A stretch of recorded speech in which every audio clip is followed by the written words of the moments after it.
김태현은 온라인 게임으로 알게 된 피해 여성과 몇 차례 만나다 연락이 차단되자 스토킹을 시작한 것으로 조사됐습니다. 다른 사람인 척 게임에서 접근하는 등 2달 동안 집요하게 괴롭혔습니다. 정현우 기자의 보도입니다. 스토킹 기간은 지난 1월 24일부터 2달이나 이어졌습니다.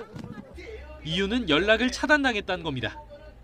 김태현은 경찰 조사에서 피해 여성이 연락을 끊기 전날 말다툼을 했다고 언급했습니다. 온라인 게임에서 알게 된 사이였는데 실제로 3차례 만나 연인 관계까지 기대했지만 차단당하자 배신감을 느꼈다는 겁니다. 11월 달에 이제 카카오톡으로 연락하기 시작한 시점. 오프라인으로는 이제 1월 달 그때가 첫 만남이라고 말씀드렸지 않습니까? 초, 중순, 하순 이렇게 각각 한 번씩 다 했습니다. 피해 여성이 연락을 받지 않자 공중전화를 사용해 전화를 걸거나 지인 휴대전화로 연락하는 집요함을 보였습니다. 아파트 주변까지 찾아가기도 했습니다. 통화는 사실상 길게 이루어지진 않았습니다. 받고 전화를 바로 끊었기 때문에 전화가 걸려오면 안 받고. 지속적인 스토킹 끝에 살해하기로 마음먹고 준비한 기간은 일주일 남짓. 피해 여성의 근무 일정을 알아내기 위해 온라인 게임에서 다른 사람인 척 속여서 접근하기도 했습니다.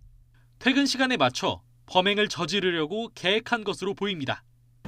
살해 방법을 인터넷으로 검색해 준비하고 마트에서 흉기를 훔친 뒤 퀵서비스 기사를 가장해 여성의 집을 찾았습니다.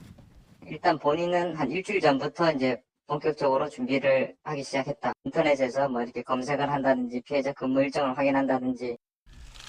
필요하면 큰딸뿐 아니라 가족들까지 해칠 생각이었다고 진술한 김태현. 결국 문을 열고 나온 작은 딸을 비롯해 세 모녀를 모두 살해하고 극단적 선택을 시도했습니다.